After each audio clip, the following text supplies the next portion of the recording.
Alors qu'il fait face à un défilé de procès qui pleuvent comme des confettis lors d'une fête du rap, Diddy décide de prendre un congé sabbatique de son trône de président de révolte. Une décision judicieuse, diront certains. Mais ce n'est pas tout. Sa toute nouvelle entreprise de commerce électronique, Empower Global, est également touchée, car plus d'une douzaine d'entreprises font comme Houdini. Cependant, ces déboires ne sont pas à la hauteur de ce que ses victimes ont vécu. Découvrez ce qui est arrivé aux victimes de Diddy dans cette histoire de chagrin, de larmes et de confiance brisée. Les victimes de Diddy. Tout a commencé au début des années 2000 lorsque Cassie, étoile montante de l'industrie musicale, a attiré l'attention de Sean Diddy Combs. Diddy, connu pour son succès en tant que producteur et entrepreneur, a vu le potentiel de Cassie et l'a prise sous son aile. Ce qui a commencé comme une relation professionnelle s'est rapidement transformé en quelque chose de plus personnel. Au milieu des années 2000, Cassie et Diddy ont commencé à se fréquenter et leur relation a rapidement fait parler d'elle. Cependant, derrière les portes closes, une autre histoire se déroulait. Cette histoire a été rendue publique récemment lorsque Cassie a intenté une action en justice contre Diddy. Le procès accuse Diddy d'une série d'actes odieux, notamment de viol et d'une série d'abus qui se sont étalés sur une décennie. Pendant cette période, Diddy aurait exercé un contrôle total sur tous les aspects de la vie de Cassie. Il contrôlait ses conditions de vie, prenait des décisions concernant son appartement, sa voiture et même ses vêtements. Cassie affirme qu'elle n'avait aucune autonomie ni aucun pouvoir dans sa propre vie, Diddy lui dictant ses moindres faits et gestes. Au fur et à mesure que leur relation progressait, le comportement abusif présumé de Diddy s'est intensifié. Cassie affirme avoir été victime de coups et blessures, d'agressions sexuelles et de violences sexistes de la part de Diddy. Ces allégations choquantes brossent un tableau inquiétant de la dynamique de pouvoir en jeu dans leur relation. Outre les abus qu'elle a subis, Cassie affirme également que Diddy s'est livré au trafic sexuel et à la traite des êtres humains. La plainte affirme que Diddy a forcé Cassie à se livrer à des actes sexuels avec des travailleurs du sexe masculin sous son regard, une pratique appelée freak-offs. Diddy aurait non seulement visé Cassie, mais aussi le rappeur Kid Cudi, qui a brièvement fréquenté Cassie. Le procès suggère que le contrôle et le comportement abusif de Diddy se sont étendus au-delà d'une seule personne, soulignant ainsi la gravité des allégations. Tout au long de sa relation avec Diddy, Cassie affirme avoir souffert de perte de mémoire et d'idées suicidaires. Les conséquences émotionnelles et psychologiques des abus présumés sont évidentes dans son récit. L'action en justice vise à obtenir des dommages-intérêts compensatoires et désigne Diddy et les entités commerciales qui lui sont associées comme défendeurs. L'auteur-compositeur-interprète Tiffany Red, nominée aux Grammy Awards, s'est manifestée pour corroborer les allégations de Cassie. Dans une lettre ouverte publiée par Rolling Stone, Red fait part de son expérience en tant qu'amie proche et compositrice de Cassie. Red révèle son identité et exprime sa crainte pour sa sécurité, espérant que le fait d'être rendu public lui offrira une certaine protection. Red et Cassie sont devenus amis en 2015 alors qu'ils travaillaient sur un album inédit. Le procès fait allusion à Red lors d'un incident survenu le jour du 29e anniversaire de Cassie, où Diddy l'aurait forcé à participer à un freak-off, impliquant des relations sexuelles avec des prostituées masculins à des fins de voyeurisme. Red se souvient d'avoir rencontré Diddy lors de l'anniversaire de Cassie et que ce dernier avait fait des commentaires gênants sur les problèmes de leur relation. La chanson sur laquelle ils ont collaboré, Loyal, contient des paroles qui évoquent la relation difficile de Cassie avec Diddy. Plus tard dans la nuit, la présence de Diddy dans un karaoké a mis Red mal à l'aise. Diddy aurait affronté Cassie de manière agressive dans un couloir, ce qui a provoqué un sentiment d'impuissance chez Red. Cassie avait auparavant informé Red que Diddy la maltraitait physiquement.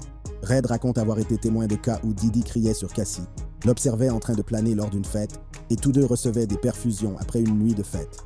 En 2019, en tant que membre de l'équipe de gestion de Cassie, Red a vu Diddy tenter de faire taire Cassie en liant une clause de non-disparition à l'accord de résiliation de son contrat d'enregistrement. Une clause de non-disparagement est une disposition contractuelle qui interdit à une partie, en l'occurrence Cassie, de faire des déclarations négatives ou nuisibles sur l'autre partie, ici Diddy. Donc, dans le contexte de la déclaration, cela signifie que Diddy a essayé d'empêcher Cassie de parler négativement de lui ou de partager des informations défavorables dans le cadre de l'accord de résiliation de son contrat d'enregistrement en 2019. D'autres soutiennent les affirmations de la plainte. L'ancien chef de la sécurité de Diddy, Roger Bones, a vérifié qu'il était intervenu pour empêcher le rappeur de faire du mal à Cassie lors d'un incident spécifique. Après le dépôt de la plainte, Cassie et Diddy sont parvenus à un accord à l'amiable. Les termes de l'accord n'ont pas été révélés au public, ce qui a suscité la curiosité de nombreuses personnes quant à la résolution de l'affaire. Le fait que Cassie ait choisi de régler l'affaire suggère qu'il y a peut-être eu une forme de résolution ou de compensation. Si l'accord entre Cassie et Diddy a mis un terme à leur bataille juridique, il n'a pas mis fin à la controverse autour de Diddy. En fait, le règlement a ouvert les vannes, car de nombreuses accusatrices ont fait part de leurs allégations contre lui. Ces accusatrices, comme Cassie, ont décrit des cas d'abus, de tactiques d'intimidation et de contrôle sur tous les aspects de leur vie. Leurs récits font écho aux allégations choquantes de Cassie, décrivant un modèle de comportement inquiétant de la part de Diddy. L'apparition de multiples accusatrices a donné plus de poids aux accusations portées contre Diddy. Elle a suggéré que les allégations n'étaient pas des incidents isolés, mais qu'elles s'inscrivaient dans un schéma d'abus plus large. Le deuxième procès intenté à Diddy en vertu de la loi new-yorkaise sur les survivants adultes porte sur un incident qui aurait eu lieu en 1991. La victime, une étudiante nommée Joey Dickerson Neal, a courageusement raconté ce qui s'est passé lors de cette nuit fatidique. Selon le procès, Diddy a drogué et violé Dickerson Neal, la laissant traumatisée et brisée. Mais l'horreur ne s'est pas arrêtée là. Diddy serait allé encore plus loin en filmant l'agression et en distribuant la cassette.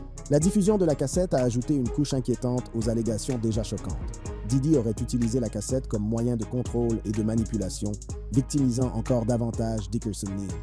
L'existence de la cassette a non seulement perpétué sa souffrance, mais a également amplifié l'humiliation qu'elle a subie.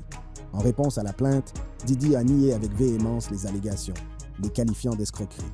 Il a clamé son innocence, affirmant que les accusations étaient sans fondement et motivées par des arrière-pensées.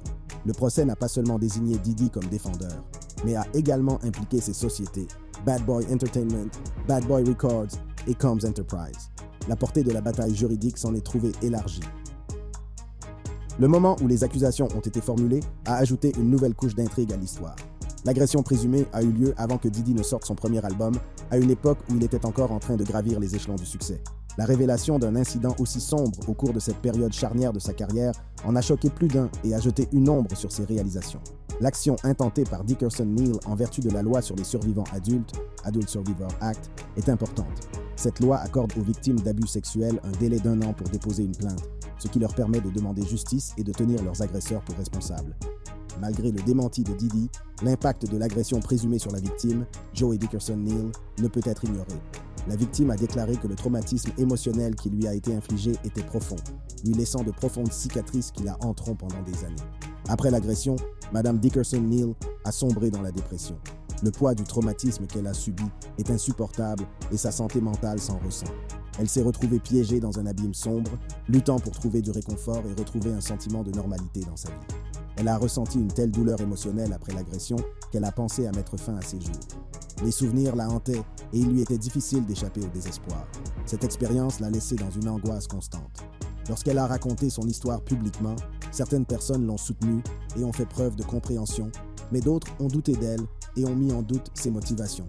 Malheureusement, elle a également dû faire face à des accusations de victimisation, ce qui a rendu la situation encore plus douloureuse pour elle.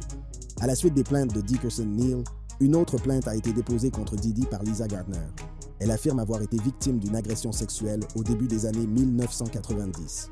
Gardner affirme qu'elle a été poussée à avoir des relations sexuelles avec Diddy et qu'elle a ensuite été agressée par Aaron Hall, un collaborateur de Diddy à l'époque.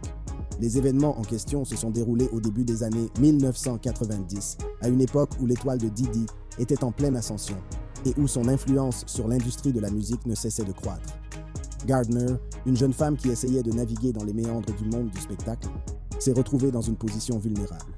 Selon son procès, elle a été contrainte d'avoir un rapport sexuel avec Diddy, une expérience qui l'a traumatisée.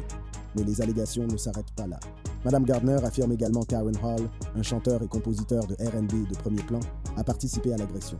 Les détails de ce qui s'est passé lors de cette rencontre fatidique sont troublants et brossent un tableau déchirant d'abus et de manipulation. Diddy, cependant, nie avec véhémence tout acte répréhensible. Il considère les allégations de Gardner comme une tentative de ternir sa réputation et de l'extorquer pour obtenir un gain financier.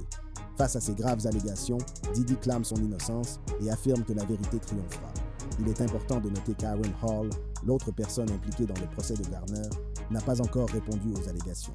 Une quatrième femme s'est également manifestée pour faire part de ses allégations d'agression sexuelle à l'encontre de Sean Diddy Combs. Ce qui rend cette affaire encore plus inquiétante, c'est que la femme était mineure au moment de l'incident présumé.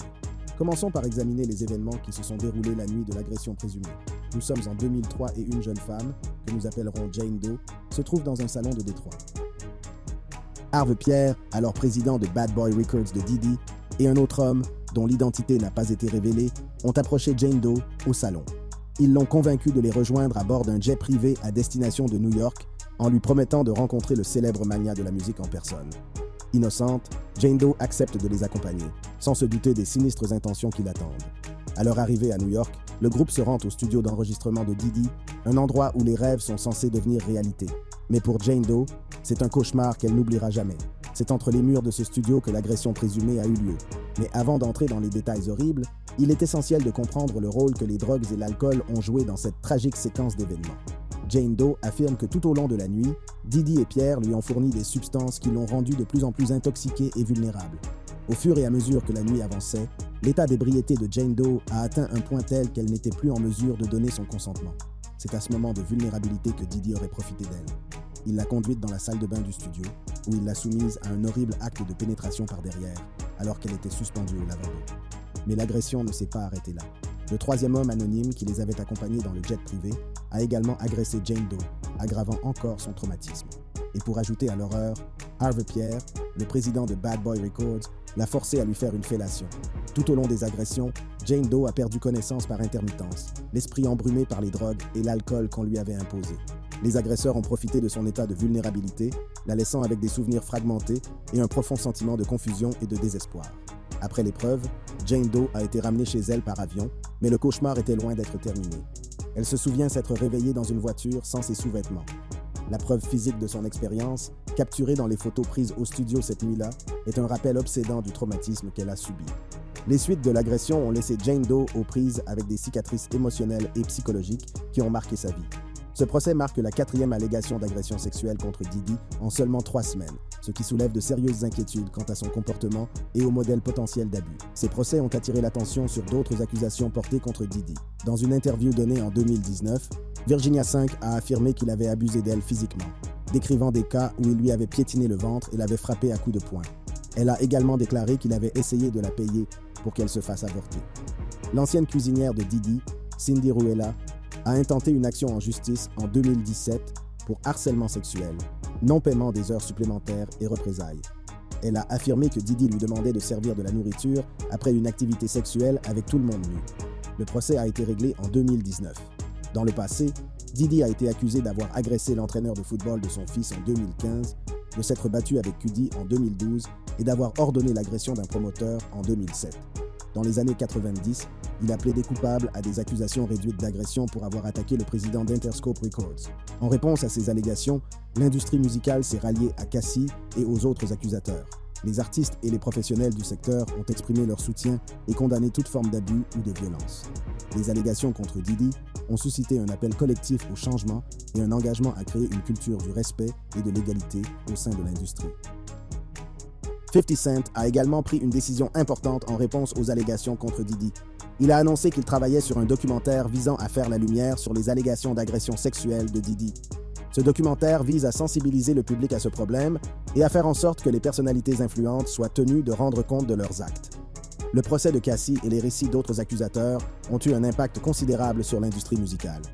Ils ont incité les acteurs de ce secteur, qu'il s'agisse d'artistes, de dirigeants ou de fans, à réfléchir à leurs relations et à la manière dont les choses fonctionnent dans ce milieu. Dans un puissant acte de solidarité, la chanteuse Kesha a changé les paroles de sa chanson TikTok lors d'un concert. Elle a modifié les paroles pour exprimer son soutien à Cassie et sa position contre les abus. Ce geste symbolique a trouvé un écho auprès de nombreux fans et a amplifié la gravité de la situation. Diddy ne se rend pas service en ce moment, et il y a une chose qui indique qu'il est coupable de ces allégations. Vous vous souvenez que j'ai mentionné plus tôt qu'il avait essayé de faire taire Cassie en liant une clause de non-dénigrement à l'accord de résiliation de son contrat d'enregistrement? Il a agi de la même manière quelques jours avant que les poursuites judiciaires ne soient engagées contre lui. Comment? L'empire de Diddy a prospéré parce qu'il détenait les droits sur la musique de nombreux artistes.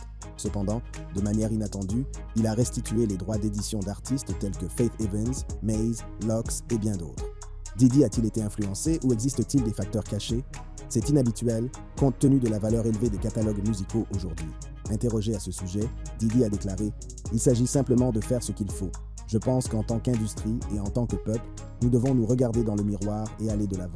Il s'agit d'évoluer, de montrer l'exemple et de réformer un secteur qui en a besoin, dans un monde qui a besoin de réformes. » Diddy a déclaré qu'on lui avait proposé beaucoup d'argent pour son catalogue musical, mais il n'a pas dit combien. Il aurait pu le vendre pour des millions à une époque où les catalogues musicaux étaient très demandés, mais il a décidé de ne pas le faire. Il a préféré donner les droits à une 50aine d'auteurs-compositeurs qui l'ont aidé à réussir. Cela s'est passé alors que Diddy faisait beaucoup d'actions caritatives et que de nombreux artistes vendaient leur catalogue. Étonnamment, certains artistes ont refusé de signer l'accord, qui leur transférait leurs droits musicaux. Aubrey O'Day, chanteuse du groupe Danity Kane, a refusé l'offre en raison des règles strictes de l'accord de non-divulgation requis. Elle a déclaré « Je dois le libérer de toute réclamation, de tout acte répréhensible ou de toute action antérieure à la date de la libération. Je dois signer un accord de confidentialité selon lequel je ne dénigrerai jamais en public Puff, Bad Boy, Janice Combs ou la musique de Justin Combs ou EMI ou Sony. » En d'autres termes, la personne a été invitée à ne pas blâmer P. Diddy pour les problèmes qu'il aurait pu causer et à ne pas intenter d'action en justice contre lui pour des événements passés. Elle a également dû signer un document dans lequel elle s'engageait à ne pas parler négativement en public de P. Diddy, de Bad Boy, de Janice Combs, de Justin Combs ou des sociétés musicales EMI et Sony. En gros, on leur a dit de ne pas parler des problèmes qu'ils ont eus avec P. Diddy dans le passé et de ne rien dire de négatif sur lui ou ses associés en public. Les gens se demandent pourquoi il ferait cela s'il n'était pas coupable de quelque chose. Ces accusations ont donné lieu à des discussions sur le problème généralisé des agressions et des abus sexuels dans l'industrie du divertissement. Beaucoup ont rapidement comparé le cas de Diddy à celui de R. Kelly, qui est actuellement en prison. Diddy est-il en train de se faire rouler dans la farine par R. Kelly? Dans les années 1990, R. Kelly était un chanteur à succès. Cependant, les problèmes ont commencé lorsque Tiffany Hawkins l'a accusé d'avoir eu une relation avec lui alors qu'elle avait 15 ans, ce qui a donné lieu à un procès en 1996. Hawkins a affirmé avoir subi des violences émotionnelles et physiques, et bien que l'affaire ait été réglée à l'amiable, R. Kelly a nié avoir commis des actes répréhensibles. Dans les années 1990, la musique de R. Kelly est restée populaire, mais des accusations de comportement prédateur ont fait surface. Les premières allégations ont ouvert la voie à un parcours semé d'embûches. Au fil de la décennie, de plus en plus de femmes parlent d'expériences similaires avec R. Kelly. En 2000, une ancienne choriste du nom de Tracy Sampson a porté plainte, affirmant qu'il avait eu une relation sexuelle avec elle alors qu'elle était âgée de 17 ans. Le procès a été réglé en privé, mais les accusations ont continué à nuire à la réputation de R. Kelly. En 2002, une vidéo troublante est apparue, prétendant montrer R. Kelly en train de se livrer à des actes sexuels avec une jeune fille de moins de 18 ans qui n'en aurait que 14. La vidéo a été envoyée anonymement au Chicago Sun-Times, provoquant le choc et l'indignation du public et de l'industrie musicale. Elle a donné lieu à une enquête approfondie de la part des autorités. Malgré une vidéo montrant des preuves, R. Kelly a évité les poursuites pénales parce que la jeune fille figurant dans la vidéo n'a pas voulu témoigner. Sans sa coopération, il était difficile de monter un dossier solide. En 2008, après une longue bataille juridique, R. Kelly a été déclaré non coupable de tous les chefs d'accusation. Cette décision surprenante a amené les gens à s'interroger sur le système judiciaire. Bien qu'il ait été acquitté, les accusations contre R. Kelly ont persisté. En 2009, une ancienne stagiaire de sa maison de disques l'a poursuivi pour harcèlement sexuel et environnement de travail hostile. Elle l'accuse d'avoir eu un comportement inapproprié et de lui avoir fait des avances non désirées. L'affaire a été réglée à l'amiable, mais n'a fait qu'aggraver l'atteinte à la réputation de R. Kelly. Les accusations et les problèmes entourant R. Kelly ont gravement nui à sa carrière. Bien qu'il ait des fans fidèles, de nombreux acteurs de l'industrie musicale ont commencé à l'éviter. Les stations de radio ont cessé de diffuser ses chansons et les organisateurs de concerts ont annulé ses spectacles. L'opinion publique évolue et la pression se fait de plus en plus forte pour qu'il rende des comptes. Malgré les preuves de plus en plus nombreuses et les critiques du public, R. Kelly a continué à nier tout acte répréhensible. Il s'est dit victime de fausses accusations. Ces allégations ont créé un clivage, certains le soutenant fermement et d'autres demandant que justice soit rendue aux victimes présumées. À la fin des années 2000, la réputation de R. Kelly a été mise à mal et les années 2010 sont devenues une période critique pour lui. C'est à cette époque que le mouvement One Me Too a pris de l'ampleur, faisant la lumière sur les fautes et les abus sexuels. R. Kelly a fait l'objet d'un nouvel examen minutieux alors que le mouvement encourageait les survivants à s'exprimer. Lancé par l'activiste Tarana Burke, One Me Too a fourni une plateforme permettant aux victimes de partager leurs expériences et de demander des comptes aux auteurs. L'implication de R. Kelly dans des accusations d'inconduite sexuelle très médiatisées a fait de lui un point focal de l'indignation publique pendant cette période. En 2017, BuzzFeed News a publié un rapport intitulé « R. Kelly retient des femmes contre leur volonté dans un culte », exposant des allégations d'abus de la part de R. Kelly. Le rapport présentait des récits de femmes qui affirmaient avoir été victimes de mauvais traitements physiques et émotionnels, de manipulation et de contrôle de la part du chanteur. L'affaire a connu un regain d'attention et a inspiré la création de la série documentaire Surviving R. Kelly en 1919, dans laquelle des survivants, des familles et des initiés de l'industrie ont partagé des détails sur les crimes présumés. La série de documentaires a eu un impact considérable, faisant parler dans le monde entier des abus sexuels et du pouvoir dans l'industrie du divertissement. Elle a partagé les expériences des survivantes et les souffrances qu'elles ont endurées, en révélant les abus présumés de R. Kelly. Après la diffusion du documentaire, R. Kelly a été arrêté et a fait l'objet de nombreuses accusations d'abus sexuels. Le procès a fait l'objet d'une grande attention de la part des médias, qui en ont couvert tous les détails. Au cours du procès, R. Kelly a insisté sur son innocence, mais les preuves contre lui étaient solides. Des survivantes ont courageusement raconté les abus qu'elles ont subis de la part du chanteur. Des témoins et des documents ont étayé leurs témoignages. En 2021, après une longue bataille juridique, R. Kelly a été reconnu coupable de plusieurs chefs d'accusation, dont celui de trafic sexuel. Il s'agit d'une grande victoire pour les survivantes et d'un moment de responsabilisation pour R. Kelly. La phase de détermination de la peine a eu lieu ensuite, et il pourrait potentiellement passer le reste de sa vie en prison. Les survivants et les personnes qui les soutiennent ont trouvé la paix et la justice dans le verdict rendu contre R. Kelly. Au-delà de la salle d'audience, cette affaire a incité l'industrie du divertissement à réévaluer son rôle et à s'efforcer de créer un environnement plus sûr pour les artistes. La chute de R. Kelly a mis en lumière l'importance de la voix des survivants, soulignant la nécessité de croire et de soutenir ceux qui dénoncent les abus. Le courage de ces survivants a joué un rôle clé en obligeant R. Kelly à rendre des comptes et en exposant les aspects les plus sombres de l'industrie. Après les ennuis judiciaires de R. Kelly, les gens ont souligné l'importance de mettre à jour les lois pour mieux aider les victimes d'abus sexuels.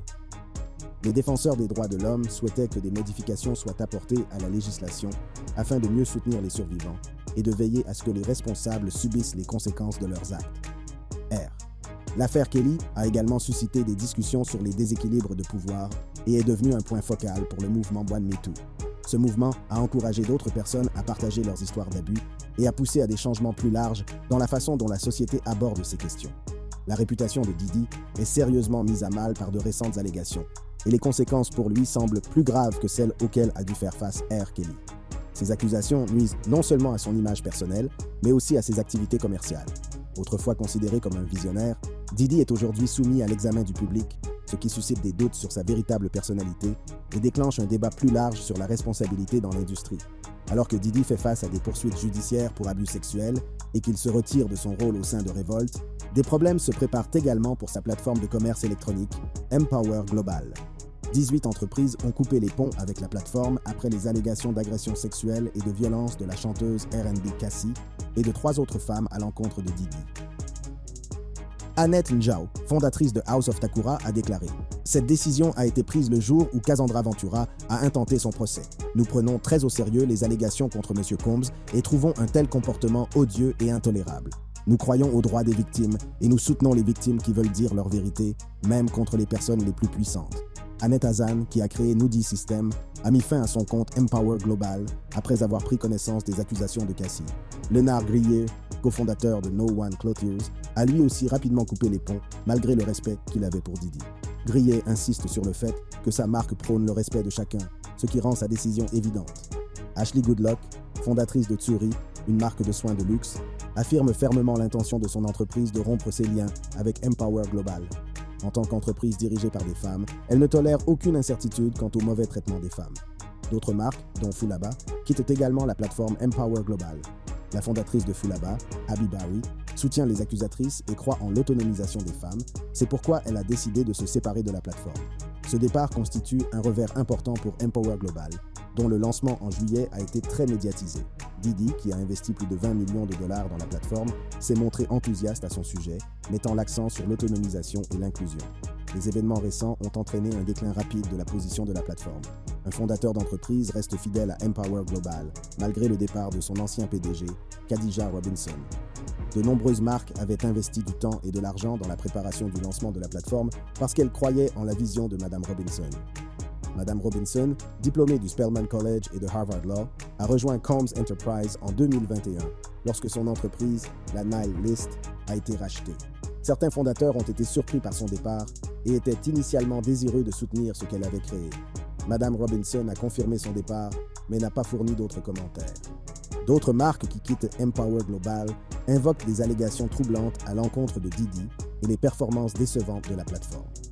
Rebecca Allen, fondatrice d'une entreprise de chaussures haut de gamme, explique qu'elle prévoyait de mettre fin à son partenariat en raison de la faiblesse de ses ventes et que les récentes allégations ont accéléré sa décision. Empower Global, à l'instar d'Amazon, facture aux vendeurs des frais mensuels de 35 $ et prélève une part de 10% sur les ventes. Malgré ces frais, certaines marques, comme Baby Donna, n'ont rencontré qu'un succès limité sur la plateforme, ce qui a contribué à leur décision de se retirer. Tout le monde ne quitte pas la situation. Sur plus de 160 marques contactées par Rolling Stone, 9 n'ont pas l'intention de partir. Certaines attendent de voir comment les choses vont évoluer, estimant que c'est le système juridique qui doit décider et non l'opinion publique. Par exemple, April Shunta et Keke Lasha, Danu Crown Luxury Brims, voulaient initialement mettre fin à leur accord en raison des accusations et des faibles ventes. Elles ont reconsidéré leur décision après que l'entreprise a renoncé aux frais d'abonnement pendant 3 mois. Bien que Didi nie fermement les accusations, sa réputation et l'image d'Empower Global sont sérieusement entachées. L'avenir de la plateforme est désormais incertain, et il reste à voir si elle pourra rebondir et poursuivre sa mission au milieu de cette controverse. L'avenir nous le dira. Si vous avez aimé cette vidéo, cliquez sur la carte qui s'affiche en ce moment sur votre écran pour accéder à d'autres vidéos.